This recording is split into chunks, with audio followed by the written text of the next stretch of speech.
Hello, everybody, and welcome back to the Peterson Institute for International Economics.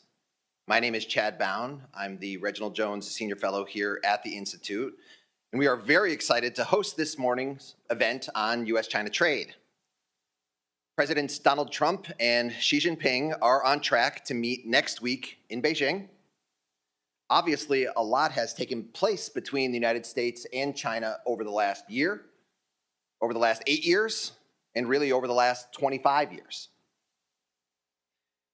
And we here at the Peterson Institute have documented a lot of it, nearly all of it, and much of that in near real time. We are a place that cares about facts and data. We think it's incredibly important for evidence-based policymaking. Some of this work of late has been supported by True North, for which we are very, very grateful. Today, my colleagues and I are going to provide an update on U.S.-China trade, including imports, exports, fentanyl flows, and beyond, in light of next week's upcoming meeting. I will kick us off with a detailed examination of the U.S.-China import and export data through March 2026, as well as some thoughts on the potential U.S.-China Board of Trade. Then I will turn to Marcus Noland, the Institute's Executive Vice President and Director of Studies, who will cover the role that tariffs and diplomacy have had in affecting the epidemic of fentanyl overdoses in the United States, a first-order public health concern. Next will be Mary Lovely, the Institute's Anthony M. Solomon Senior Fellow, who will discuss the role of connector countries in U.S.-China trade decoupling and preview how the trade war is moving onto new fronts. And then we will conclude with Martin Chorzempa, the Institute's Dennis Weatherstone Senior Fellow, who will cover the stalemate over technology and whether to expect any breakthroughs at next week's summit. Then we will open it up to audience Q&A. So audience, come up with the Q so we can come up with the A. Okay, and with that, I will turn it over to me.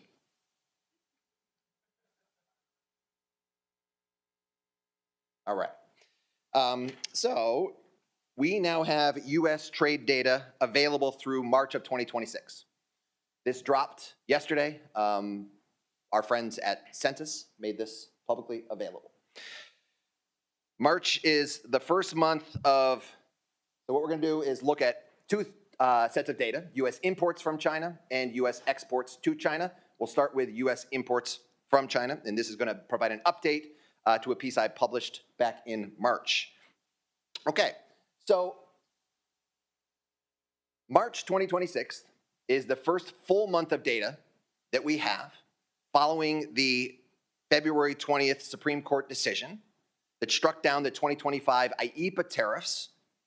That day, February 20th, the U.S. administration removed those IEEPA tariffs, the ones that had been imposed on China for fentanyl, the ones that had been imposed in April on China and everyone around the world under the Liberation Day IEEPA action.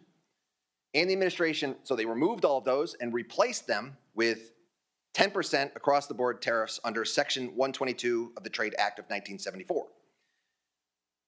Given the expectation that more tariffs are likely coming, and the administration has been very explicit about this. This is under the Section 301 investigations that they began shortly thereafter. And there's hearings ongoing this week about those Section 301. Don't watch them, watch us. But there are simultaneously ongoing hearings for the Section 301 investigations. The question becomes, what are we seeing in terms of imports, right? Last year, when the threat of tariffs arose, we saw a massive increase, front-running of imports, as American importers really tried to get their goods across the border before those tariffs were going to go on. So what do we see in the March data so far? And the answer is you can see a little bit, but not much, right? Overall, yes, there was an uptick in imports in March compared to February, January. But it's a little too early to say that this is, a major front-running episode in anticipation of higher tariffs. Obviously, it's just one data point. And we see a slight uptick in the red line there, which is China for March, but it's still too early to say. Okay, so if that's not what we're seeing yet, what are we seeing in the US imports from China data so far? I want to make three main points. The first is overall, imports from China have continued to decline. This is despite the truce that Presidents Trump and Xi struck in October that removed some of the US tariffs and obviously the Supreme Court decision, right? US imports from China are continuing to fall. In the first 3 months of 2026, in fact, so year to date this year, only 7.5% of US goods imports were from China. Before the first trade war started back in 2017, 2018, 22% of US goods imports were coming from China, right? In that short 8-year period, we've gone from 22% to 7.5%. Shocking. The US imports today more from Taiwan, over 8% of its imports, an economy of 23 million people, than China, who has a population of 1.4 billion people. Even Vietnam is close to catching China with nearly 7%, with nearly a 7% share of US imports. So things are changing. My second point examines where that's coming from. What products and what countries are we seeing these shifts happening, especially the decline in imports from China? Well, one way to look at this is if we go back to the first trade war of 2018 and 2019, and we put products into three buckets, whether you were hit with a 25% tariff, whether you were hit with originally a 15% tariff that was cut to 7.5%, or you were hit with no tariff at all. And if you remember back then, a full third of what the United States imported from China at the time was never hit with any tariffs whatsoever. Well, this time around in 2025, those were the products. When they were hit with the 20% IEEPA fentanyl tariffs in February and March of last year, those products show the sharpest decline. That's the big blue line there. What are some examples of those products? Well, smartphones is probably the most famous one. We all know the story of the iPhone in China. It was exempted from US tariffs in 2018, 2019 in the first trade war. Nevertheless, at the time, Apple was already building out a second assembly supply chain in India, sort of hedging its bets that something like this, tariffs on China, even for smartphones, might someday come along. And so when they did finally come along in February and March of last year, they quickly pivoted, and you can see the pink chart on the right. Now we're importing a lot of our smartphones into the United States from India. 40% or so of the smartphones that we imported over the course of 25 are from India. Laptops and computer monitors are another example. Similar kind of story. No tariffs in the first trade war. Suddenly hit with 20% tariffs on China in early 2025. The big multinationals that manufacture these things, so again, think of Apple, Dell, companies like that, shift their supply chains and are now sourcing those things largely from countries like Vietnam. Right? In Vietnam, that's what you tend to see. A lot of the sourcing that has been shifting for products like consumer electronics, also some clothing, footwear, a lot of that stuff is what's shifting toward the Vietnams. Okay, so that's the second story, the sorts of products and countries to whom those are shifting.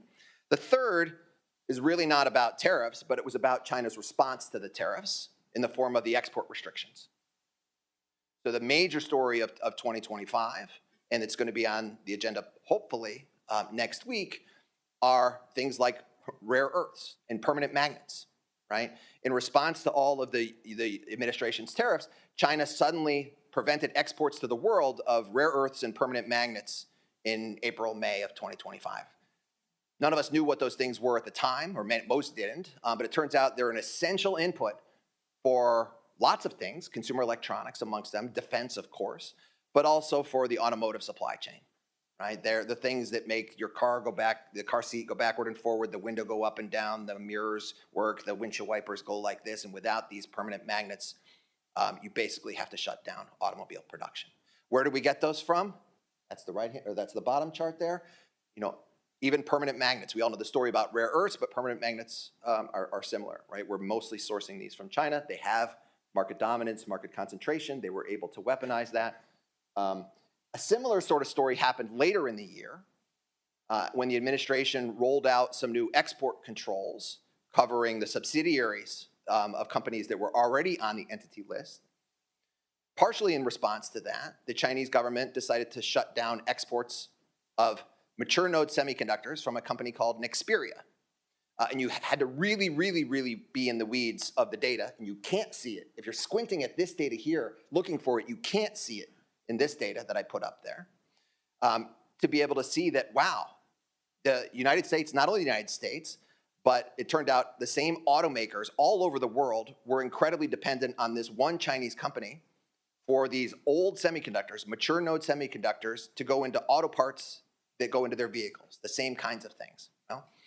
It almost, again, shut down automotive suppliers and was part of the conversation in October in the truth. So the big question that comes up then is, okay, Ambassador Jamieson Greer, the U.S. Trade Representative, has talked over the last 6 weeks or so about a potential managed trade agreement between the United States and China over non-sensitive products. Well, how are we going to define those? What is a sensitive product? What is a non-sensitive product? These seem like probably sensitive products, but they are things that arguably should be talked about. All right, so that's U.S. imports. Now let me quickly run through the most recent U.S. exports to China data. And similarly, just like U.S. imports from China dropped off in 2025 and continued to do so in 2026, we're seeing the same thing for U.S. exports. Okay. True to form, if you look at the March data, there was a slight uptick in March from January, February, but there's typically an uptick in March that's likely seasonal. So it's really too early to say how much of that was more than just a seasonality concern. So that's the first point. Again, I'm going to make 3 points. First point is massive decline in U.S. exports to China of goods, beginning with the second trade war. Second point is, where is it coming from? Right? Well, it is coming from manufacturing. We saw manufacturing be devastated in the first trade war of 2018-2019, came back slightly, but has suffered again in 2025. What products within manufacturing? Well, the good news is Boeing aircraft have resumed deliveries to China of airplanes. So that is a positive story after a couple of years, right? The negative is just about everything else. Right? So the automotive supply chain, again, we used to before the first trade war, we used to export a fair amount of vehicles to China, right? Those disappeared with the tariffs of 2018, 2019, suddenly became too expensive to manufacture in the United States because of steel, aluminum tariffs, and China's retaliatory tariffs. So companies like Tesla accelerated their production facilities in China, right? This is the Shanghai Gigafactory, suddenly popped up, and now they're servicing China and many countries around the world from their facilities in China.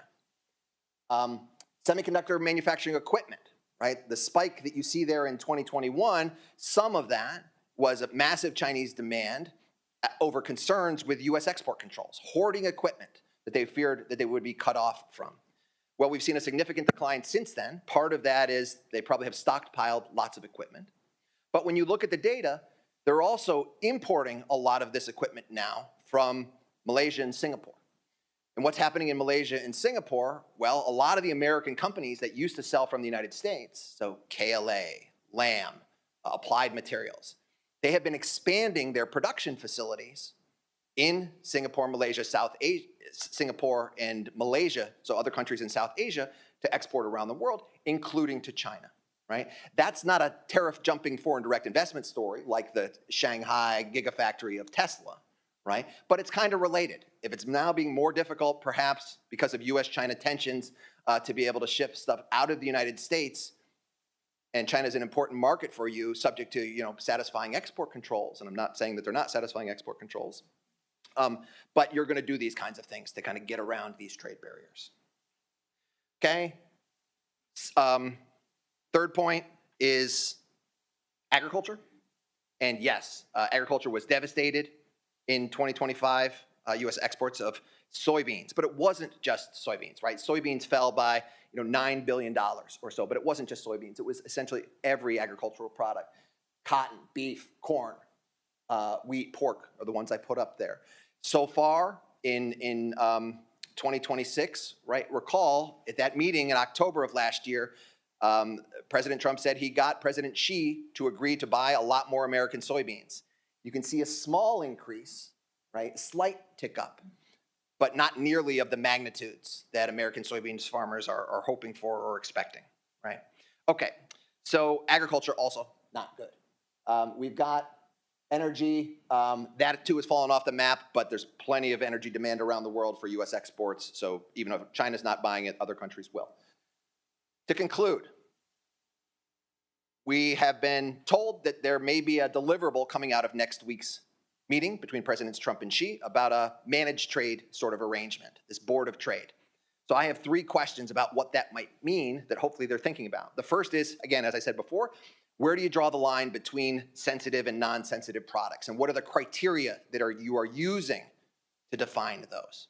Second, what's this management going to look like? Is it going to manage US exports to China? So is this similar to the phase 1 agreement that we saw in the first Trump administration? If so, how are we going to get this one to work better, differently than the first one, right? Which really, really was not effective. Part of the problem with that first one was China kept all of its tariffs in place, most all of its tariffs in place that it had chosen to retaliate with in 2018, 2019. So the private sector in China didn't see signals that they should go start resuming relationships with American suppliers. That suggests you need to have a lot of government-to-government interaction then if you're going to ensure that those sales are somehow established and followed through on. How is that going to take place in a way that's different from the first time? And then lastly, how to manage US imports from China if that's part of the deal too, right? Is it going to be adjustments to tariffs? Is the administration open to lowering some of the tariffs, maybe on some of these non-sensitive products? Or are they thinking about potentially other instruments, quotas, tariff rate quotas, maybe getting China to accept voluntary export restraints, right, for how much it sells to the US market? In any case, more questions than answers at this stage, but we're looking forward to the meeting next week. And to conclude, we will also look forward to seeing you in a couple of weeks for my book launch, How to Win a Trade War. Please come back both online and in person on May 20th here at the Institute. Thank you.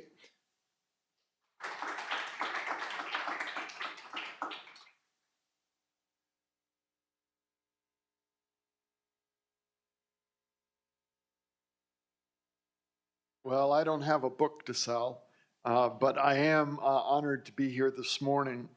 This presentation that I'm going to make is based on a broader essay on potential U.S.-China cooperation in public health, co-authored by with Warwick McKibben in the briefing. Fentanyl is a synthetic opioid. It is 50 times stronger than heroin. It is 100 times stronger than morphine. Its abuse is a first-order public health crisis in the United States. Drug overdoses, the bulk of which have been associated with fentanyl, were the leading cause of death among Americans 15 to 44, exceeding heart disease, cancer, suicide, and vehicular accidents in 2023. At its peak, fentanyl-related deaths annually exceeded the entire level of U.S. casualty, or the level of U.S. casualties for the entire Vietnam War. So these are big numbers. It is evident in the chart that the pattern of decline calls into question the role of tariffs imposed by the Trump administration. Frankly, we do not have a very good grasp of what causes drug epidemics to build and then recede. When I first moved to Washington, the city was in the grip of a crack cocaine epidemic, and crack users used to congregate in a small park near this building. You don't see that anymore. Among the possible reasons that fentanyl-related deaths are declining is that the drug has basically killed off its user base. Here in DC, fentanyl has completely crowded out heroin, and a lot of those longtime heroin users are now dead.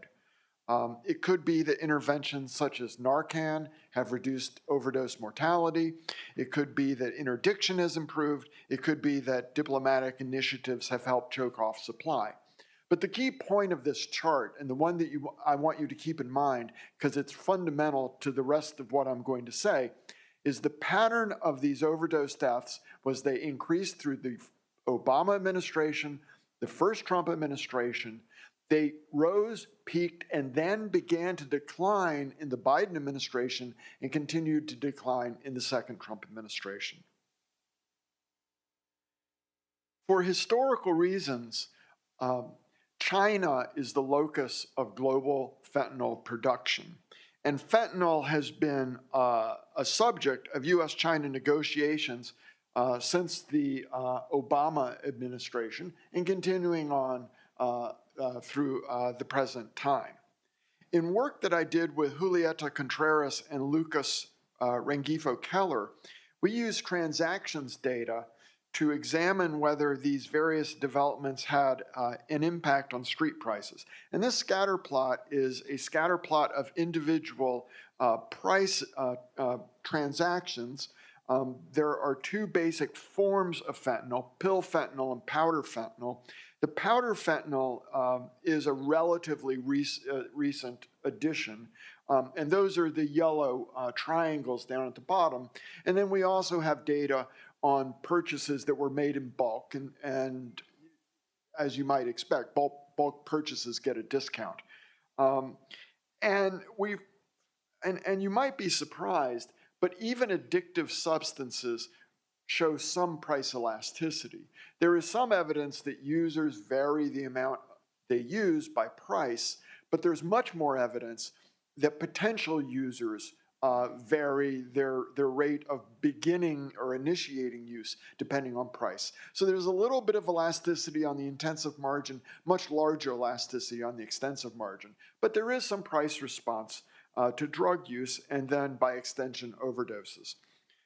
We found in that paper that I wrote with Lucas and Julieta that a May 2019 US-China agreement during the first Trump administration to end direct fentanyl exports to the United States increased prices for a temporary period of about 3 to 5 months before the trade and investment were rerouted principally through Mexico.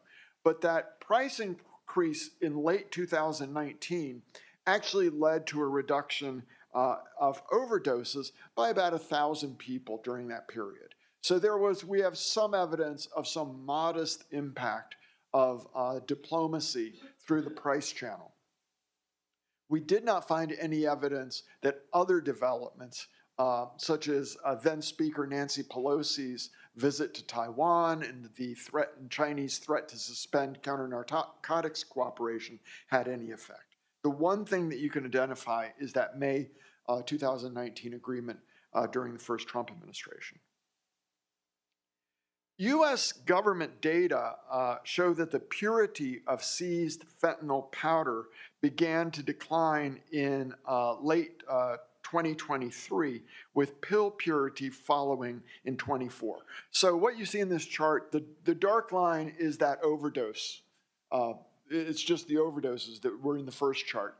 The red line is the purity of powder fentanyl seized by the authorities on the street.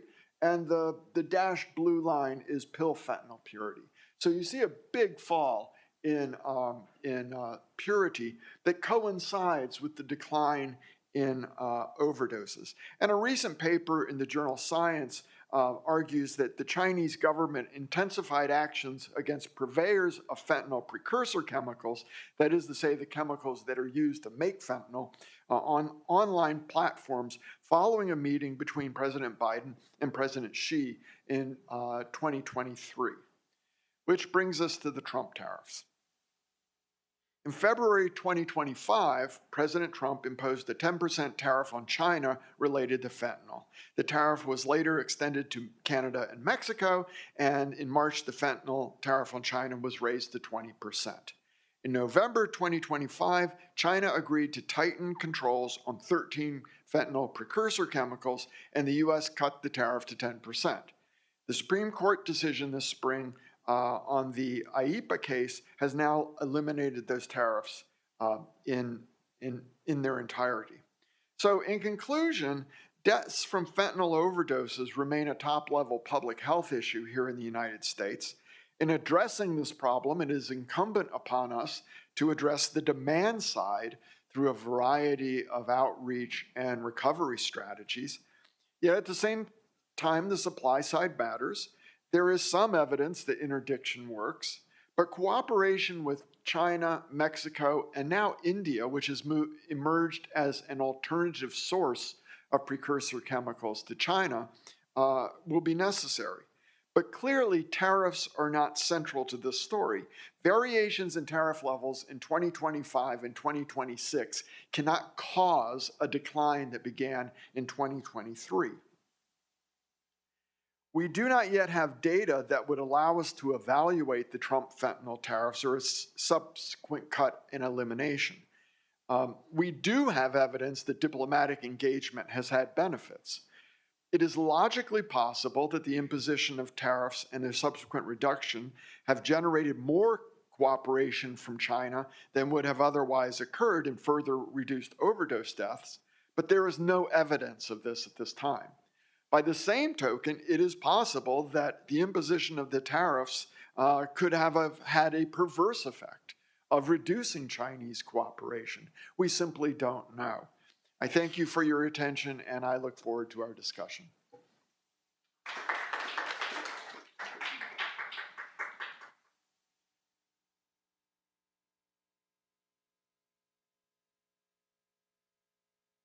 Morning. Nice to see you all so early.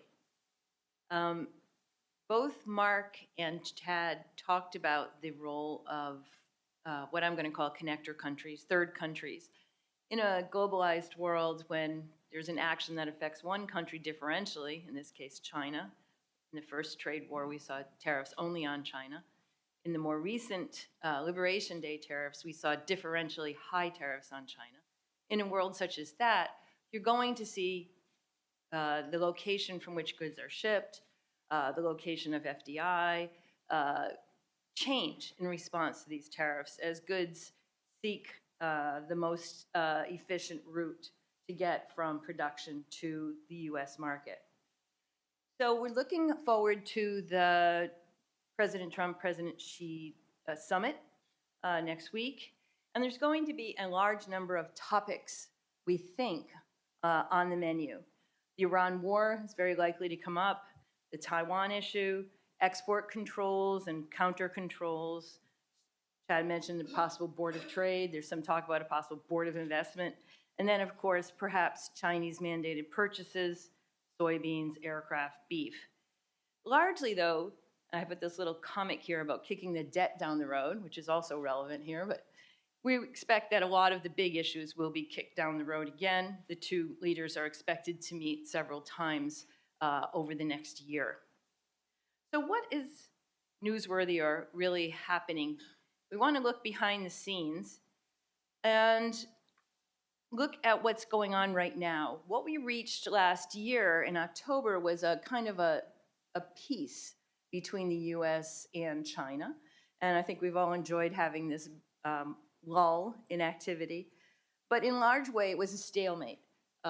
China responded to US tariff actions and increases in the number of companies and affiliates that would be placed on various sanctions lists with its own set of export controls. The US pulled back on its expansion of export controls, and as we all know, tariffs were reduced on both sides. Both sides currently actively are working to reduce their vulnerabilities and to increase their bargaining power vis-a-vis the other. As we all know, the US is working to, in particular, to get alternative sources of critical minerals to be less vulnerable to Chinese export controls on critical minerals, or as Chad emphasized, permanent magnets. China, meanwhile, continues its drive toward self-reliance, particularly in tech. So this peace or stalemate is really only skin deep, and it can be dislodged by movements, I think, on either side. And in the US, of course, the actions of US policy toward China have not been just in a state of suspended animation. They've been moving forward. And the US-China trade conflict is moving to new fronts, what have been called, and I think they were originally dubbed, connector countries by Bloomberg. But it's a term that has been in the ecosphere for a while. The two big ones that we're going to focus on are Vietnam and Mexico. Chad highlighted in his presentation the increasing role that these two countries play in the U.S. import basket. Connector countries are not just avenues for goods to come into the United States, they're avenues for Chinese intermediate goods to flow into the United States. And there's a number of ways that can happen. One is so-called true transshipment, where something leaves China, goes to a second country, it's made in Vietnam, made in Malaysia, gets stamped on the box, and it gets sent to the US. That is, while many people are focused on it, it's an illegal activity because you're misrepresenting the good to customs, but it's likely to be a rather small share of the overall adjustment that we're seeing in supply chains, and we have some good evidence on that. Instead, what we're seeing is Chinese inputs going to third countries where they're then substantially transformed into full products. So, for example, Chad showed you how laptops that the US receives have moved rather dramatically in a short period of time from China to Vietnam. How can that happen? Did Vietnam suddenly develop the capabilities to create the whole laptop? The answer is clearly no. Factories can be made pretty fast to assemble laptops with imports that come from other countries, with intermediate imports that are coming from other countries. Now, I don't want to say that the success of these connector countries is only due to the US trade war and to the importation of Chinese intermediates.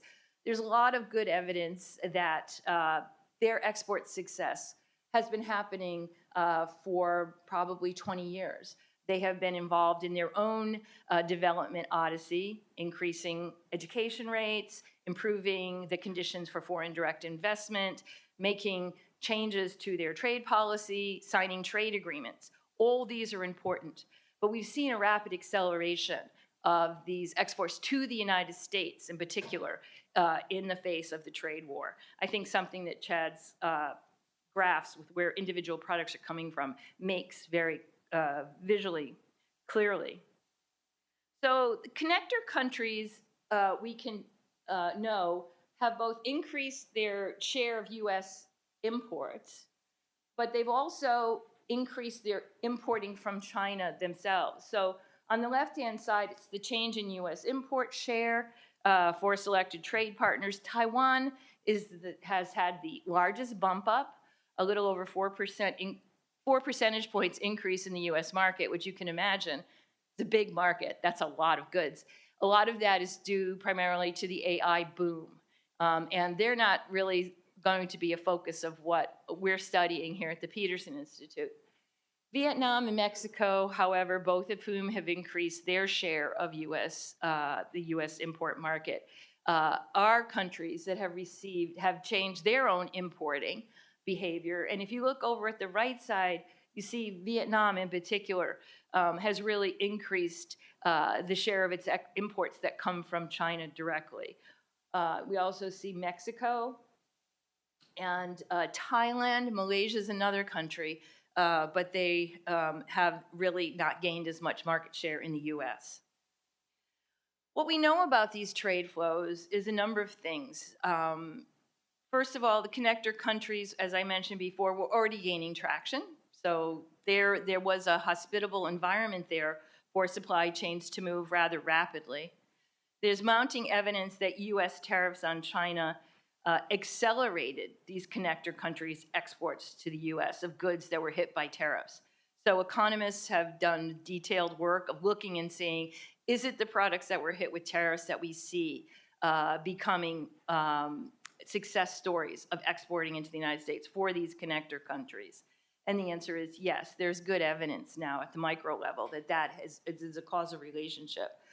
We also know that Chinese FDI has increased to these connector countries and that many new Chinese-owned factories have been established in the connector countries.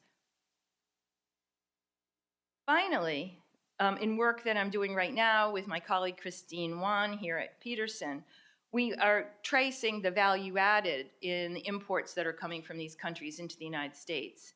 And we find that they have increased dramatically. So while, as Chad showed, China's gross exports to the United States have fallen, value-added flows have fallen by far less. So Chinese value-added is still finding its way to the United States. Now, that may not be a problem, but it may be a problem in areas where China has choke points or we believe that there's a sensitive good that needs to be, our dependency needs to be reduced. Now, U.S. policy is already on track to dampen these flows. We've had these broad, across-the-board tariffs, which have not been targeted in any way. As Chad said, we're still thinking about what's a sensitive good and what's not a sensitive good. But the U.S. policy is moving into a new front. In May of 2024, I testified before the U.S.-China Economic and Security Review Commission next to now Ambassador Jameson Greer. At that point, he was appearing before the commission in his personal capacity. And he said at that point that Section 301 remedies may be needed to prevent third country workarounds, that means workarounds, China's workaround U.S. tariffs, by extending the effect of the measure to imports from Chinese headquartered companies, so Chinese foreign affiliates and connector countries, or adjusting the rules of origin subject to the Section 301 tariffs. And what that basically means is we may have to force these countries to sign agreements with the U.S.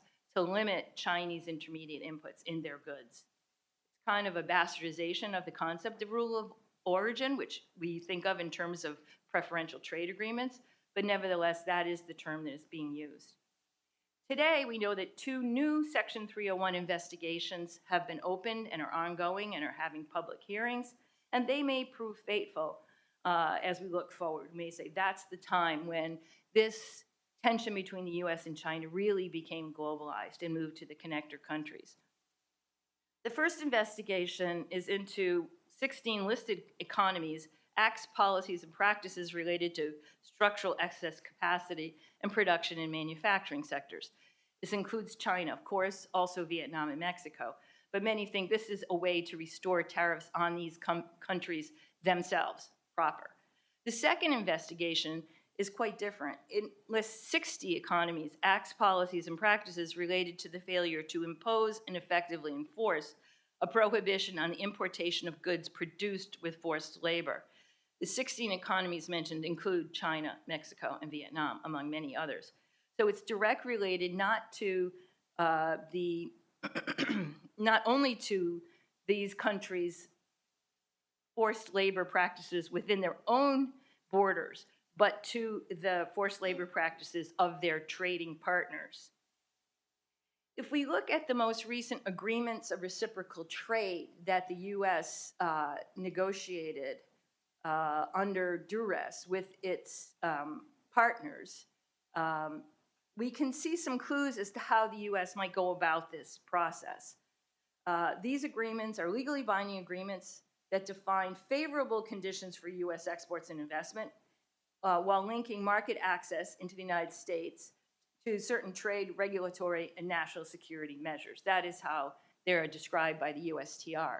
And what that means is that we will give market access in the United States to countries, and we will offer no reciprocal reduction in our own barriers if they adhere to certain alignment with U.S. policies. And these agreements contain provisions that can easily be used to limit Chinese participation in the supply chains of connector countries. Provisions in some of these ARTs that reference forced labor include all this list that's here in the table. Forced labor import exclusion, regulating third country owned or controlled firms, that is Chinese FDI inside their borders. They need to adopt rules of origin to ensure that the benefits of what was the ART is limited to only those 2 partners, so US and Vietnam, nothing coming from China. Coordinate restrictions that US imposes on China. They are to adopt those within their own borders, align their export control regimes with ours, and they're eligible, they can pay a penalty for entering any trade agreement with so-called sensitive third countries. So there's a lot in these agreements. Not every country has signed on to these to the same extent. That's important to note. And that the wording varies from country to country, depending on how much these countries are able to water down some of the agreements that they signed. China has already responded to these moves. China's provision on industrial and supply chain security took effect on March 31st, 2026. And a friend of mine, Hua Ju, has written quite a bit about this in China Trade Monitor. These new rules provide for retaliation against countries that take discriminatory or restrictive measures against China's supply chains.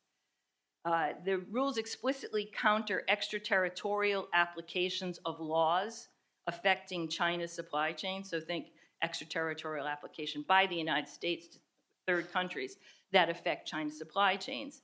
And investigations by China may be conducted into foreign companies and individuals if they interrupt trade with Chinese entities or threaten China's supply chain security. Sanctions may include restrictions on trade, investment, border entry, residency rights, and they can be extended to affiliate entities controlled or operated by the offending foreign entities. This is where the battle is going. And I think we need to start to think about what it means for the connector countries who clearly have been hedging, trying to straddle the two enormous economies that right now are creating enormous tensions in the global trading system.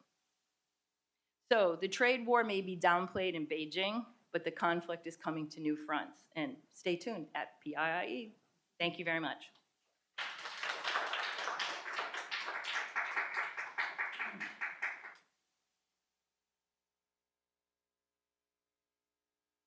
All right, thank you all for braving the rain today.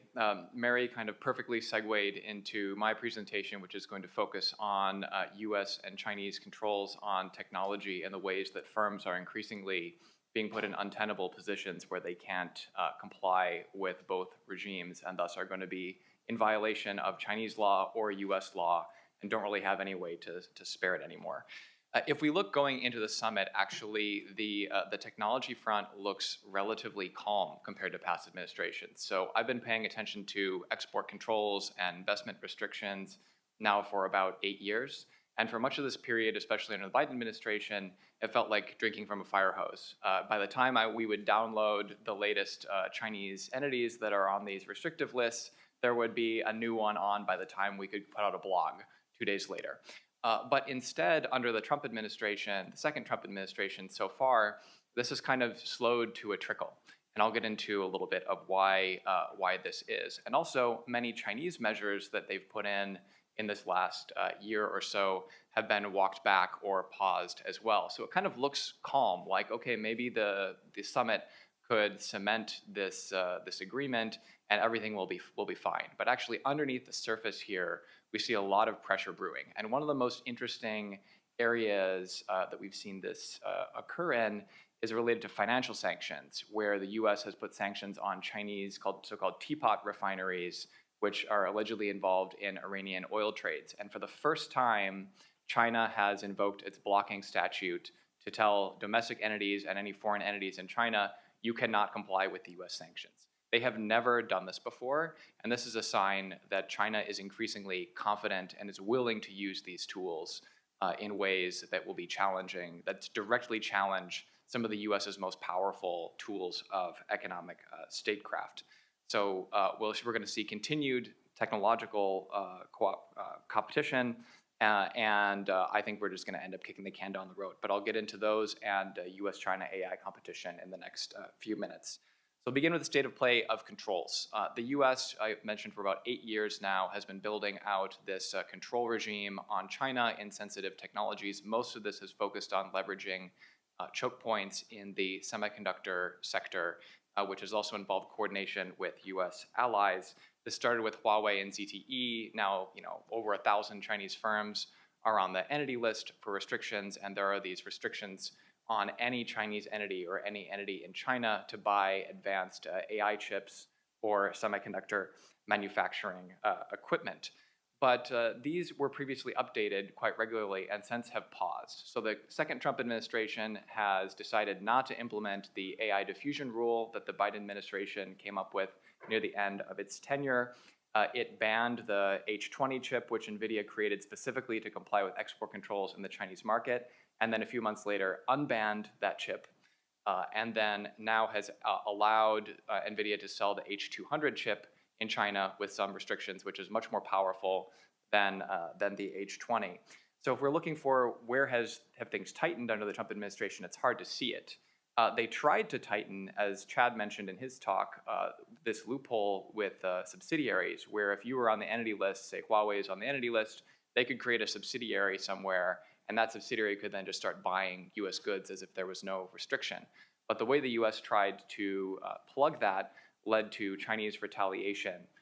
And so you kind of get to, why is the US trickling down? I mean, you would think that the pressures for technological competition would continue. There's still a lot of hawkish voices in Washington who want to do all sorts of restrictions to slow down China, but we don't see it happening.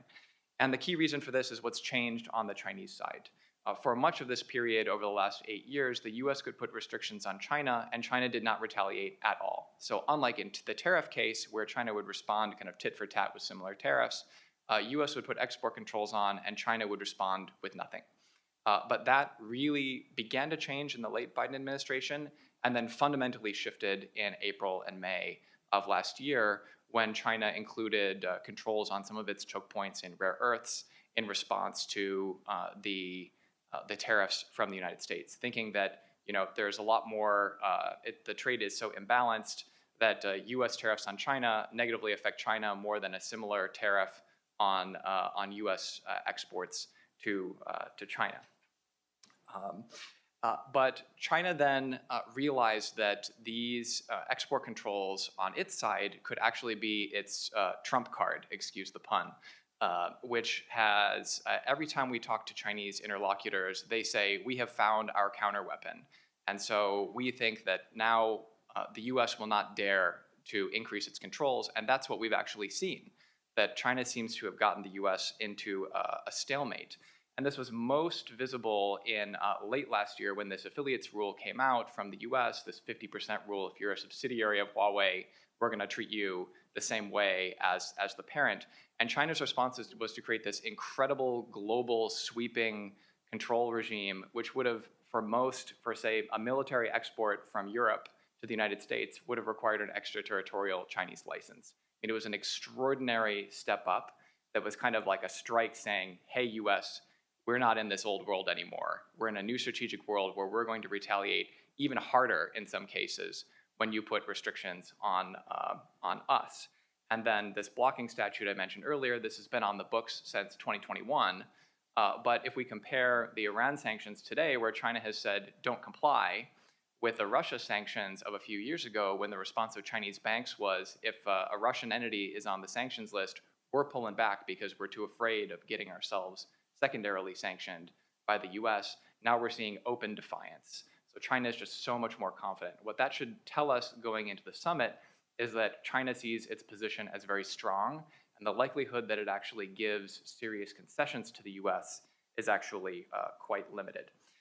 One of the things that Trump has said coming into the summit is that the US is ahead in AI. And a lot of these controls that I've talked about, the main output in terms of goals for the US has been a large lead in AI. So I think it's worth it to look into a bit. Is the US actually ahead in AI, and what does that mean for US leverage going into the summit? One of the most interesting data points here is that DeepSeek just came out with its latest model, V4, and the response was completely different to R1, their last major model a year and a quarter ago. A year and a quarter ago, they came out with this powerful new model, and it looked like China had completely closed the gap with the United States and on many benchmarks. And you'd see US semiconductor stocks all fell. There was this concern that the whole system that was financing AI in the US was going to unravel. And this time, DeepSeek came out with its model, and there was essentially no reaction in the United States whatsoever. And mainly the reason for this is we've kind of internalized that China is relatively close, and we've also been desensitized to the fact that there are actually many Chinese labs now that are able to produce models close to the US. And if you want to get the truth of exactly how far ahead the US is, it's very challenging to measure. There are many different benchmarks. And my Twitter feed has been full of two charts lately, which are really interesting. One of them is from the latest report on AI from the Stanford Center on Stanford HAI, which shows US model capabilities on the top, consistently in the frontier, and Chinese models here, and they're getting closer and closer and closer, and the latest models from China are essentially the same. So it looks like convergence. Might as well not have even had export controls, you could say. But then the US CIISI came out with a alternative measure looking at a bunch of other different benchmarks, and you see the gap is going like this and getting wider. So depending on which one you look, the US can be either converging, China can be catching up to the US, or the US might be taking off. I would tend to agree with the CAISI numbers, and I'll give you a couple of reasons why. One of them is that that set of benchmarks is the more frontier, technical, long-term kind of coding issues, where US model intelligence gap actually leads to a significant increase in capabilities. And the other is more kind of interesting and anecdotal, which is that if you talk to anyone who's doing coding in China, they're all pretty much using Claude Code. And this raises some interesting questions. Anthropic does not allow anyone in China to use its models. And Chinese law doesn't allow foreign AI models to just diffuse their non-censored models in the country. So what happens is people in China are using VPNs and paying intermediaries to get access to US models. One of the other features of Chinese models is they're way cheaper, something like 10 times cheaper than the best US frontier models. So if the model is cheaper, why would you be bothering to, as cheaper and as good, you probably wouldn't be bothering to go through all this rigmarole to access the model. So that's an important indication that US models do have an advantage that doesn't necessarily show up with all these benchmarks. But if you look at China's behavior, the H200, which is now from NVIDIA, which is now allowed from US regulations to be sold in China, China's customs will not allow any imports of that. So for a long time, there was this idea that the main US choke point and leverage over China was we can control how much AI computing we get. Now we said, here's actually a great chip you can use to help alleviate the constraints on your AI ecosystem. And China says, no, thank you. We want to go all in on indigenization. And I think this is another sign that China has just this immense confidence compared to a year ago in its AI ecosystem and feels a lot less like the US has room to make concessions. So I'll conclude with just two last observations. The first is that the US now is in a new strategic environment. We need where there is going to be at least tit for tat, but potentially even higher, more intense Chinese retaliation than in the past. And that is a real strategic challenge because the US so far has just restrained from new restrictions, but that's not necessarily a tenable equilibrium. And the US Congress is also not happy with that equilibrium and has been proposing many bills trying to force the administration to put new restrictions on China. But if the US decides not to put any new restrictions on, then China is going to gain even more confidence in its counter controls, and that will make it harder and harder for the US to take any competitive action with China. And then just to conclude on what I expect for the summit, the trust on both sides is very, very limited at this point. The idea that China is going to be okay relying on US computing going in the long term, or that the US is going to be okay relying on Chinese critical minerals just because we get some sort of, even if we get some sort of tech grand bargain under the Trump, at the summit, these problems with each other are not going to go away. Thank you.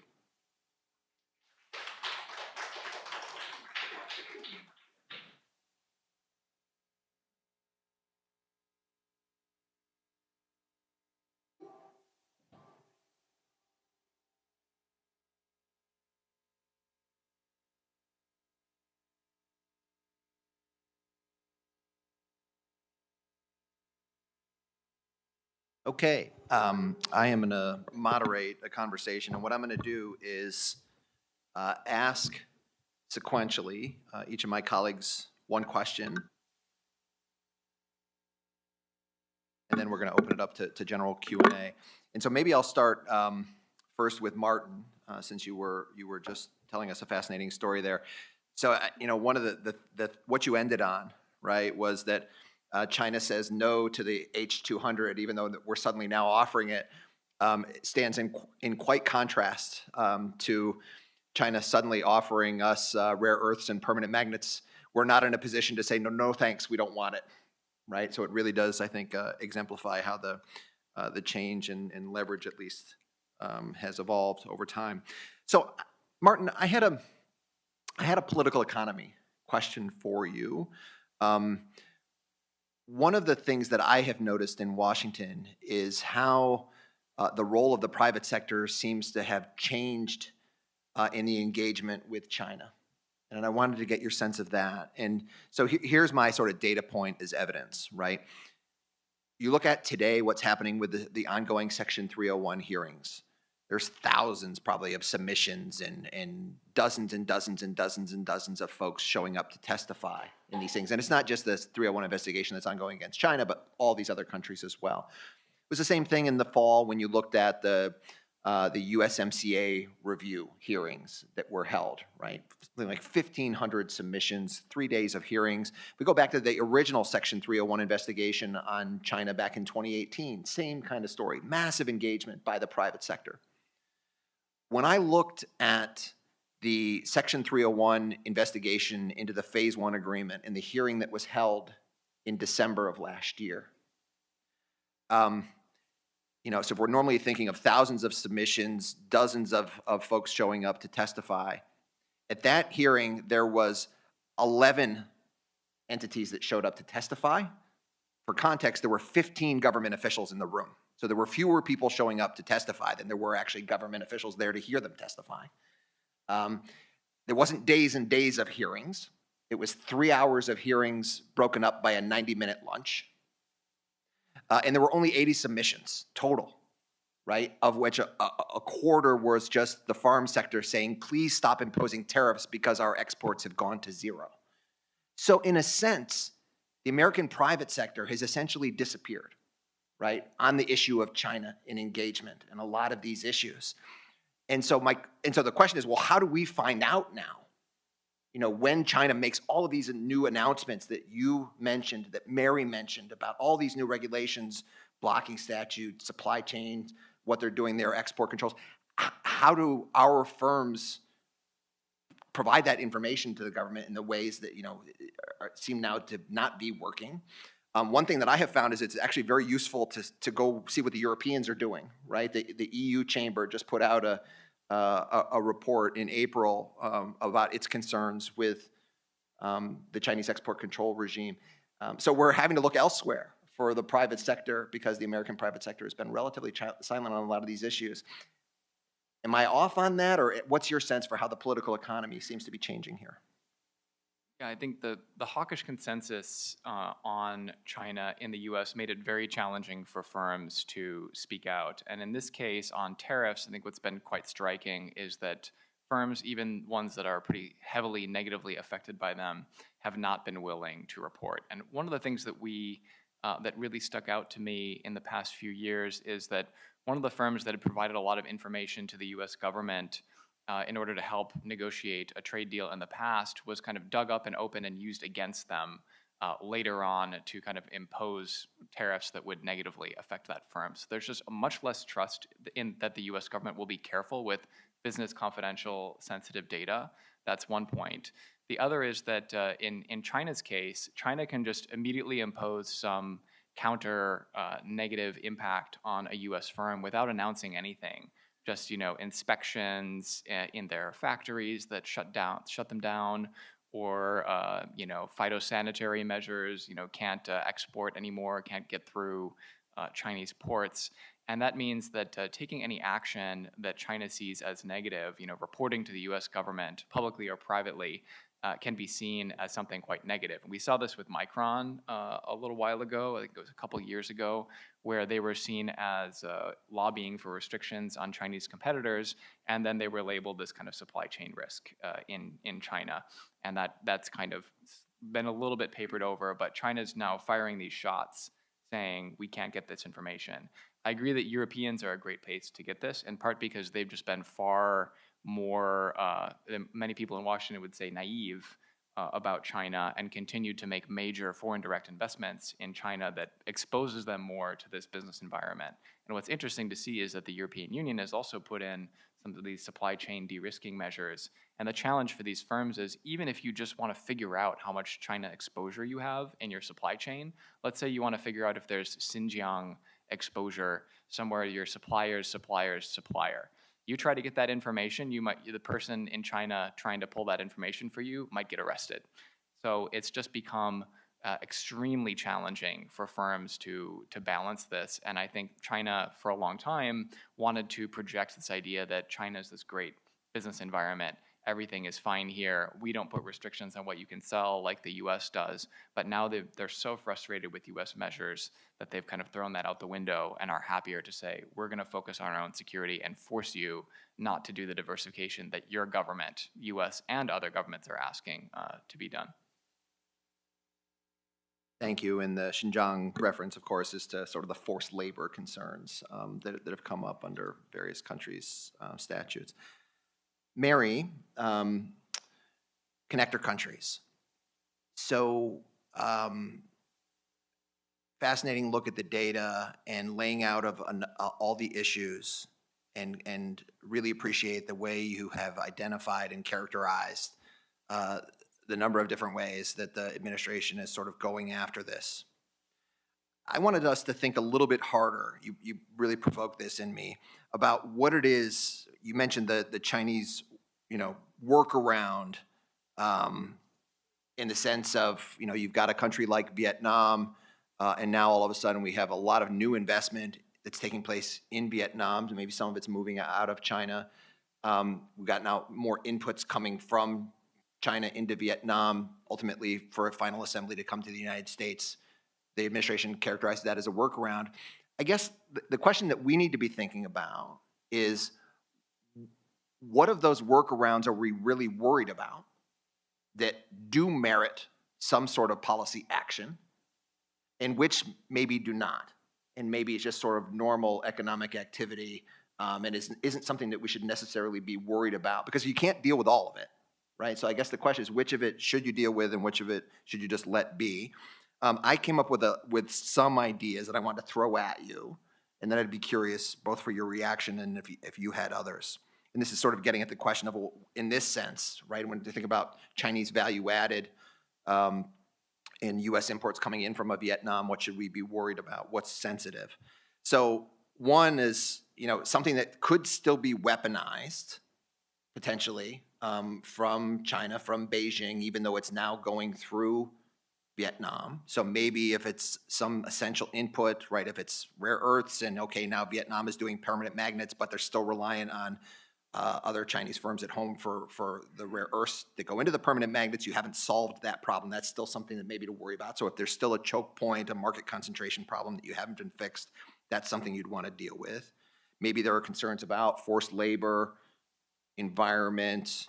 It used to be that we were concerned about subsidies, that the flows of the, whether it's cheap Chinese credit or low-priced steel because they're coming out of Chinese state-owned enterprises. If those are the inputs going into these other countries, that's what we'd worried about and you want to do something about. But in any case, how do you think about those issues of what we should worry about, which of those to prioritize? Because ultimately, I think that's something that we're going to have to wrap our heads around. Well, I think that is the question, and we are stuck in a mode where we're just thinking about pushing China out. So we have tariffs on children's boots, and we have export controls on the most advanced chips. Doesn't seem to make any sense, and it's the most expensive way to do it. And as we have seen by the movement of supply chains through third countries, ultimately probably not effective. So we need to really, as a society, define the characteristics of security. And some of it just may be as simple as deconcentration. So it's okay to get certain rare earths from China. We just can't have them dominating 90% of the supply. That's different than saying we're going to track Chinese rare earth all throughout the supply chains. So it's one of deliberate policy of diversification. Then there may be other things where one is too many, where we need to really make sure that this particular item is so sensitive that we can't have any of them. That could be something that, if in significant number, could be used to spy on Americans. So I think we have to kind of have these grown-up conversations about what is the risk and what is the best, and dare I say, most efficient way to address that. We're not doing that now. I would say there's another risk, which is what we're seeing from partly from what Martin said about companies' reaction. Just go around the United States. It's very bad for U.S. manufacturing to have multinationals deliberately manufacturing outside the United States. Chad, in your presentation, you talked about Tesla. I mean, Tesla just decided, oh, okay, you don't like this? We're going to make those cars in China, and we'll export from there to the rest of the world. So what we're seeing is that the supply chains that serve the United States are starting to look different than what serves other advanced economies, and that is not good for U.S. Manufacturing or U.S. service providers either. So I think it's high time we have this conversation on what really needs to be protected and how best to protect it. I agree. Adult conversations are good. Okay, Mark, question for you, and then we're going to turn it over to the audience, so audience be thinking about questions. So Mark, first of all, thank you so much. I think your presentation for us trade nerds was incredibly educational. We don't know enough, we don't think enough, we don't think hard enough about fentanyl and these huge issues of importance to public health. So thank you for all of your really important work there. Now, I'm going to be really unfair. You mentioned this deal that was struck in October and November, where China agreed to do more on these 13 precursors, and it's still early, right? But my question is going to be, what should we be looking out for, right? So in the data that you put up there, obviously what we care about are overdoses, right? Those are the outcome metric. But there are other things that you identified, powder purity, that seems to matter as well. Are there other, as a data nerd, are there other, sort of data indicators that you have found to be useful as we kind of track these kinds of things? And then as a real data nerd, when is the data that we do care about on these metrics going to be available so that we can begin to look into, with some rigor, the questions that you've identified about, did all of the tariffs make things better or worse? Did this diplomatic deal in October, November make things better or worse? Sorry to throw you under the bus.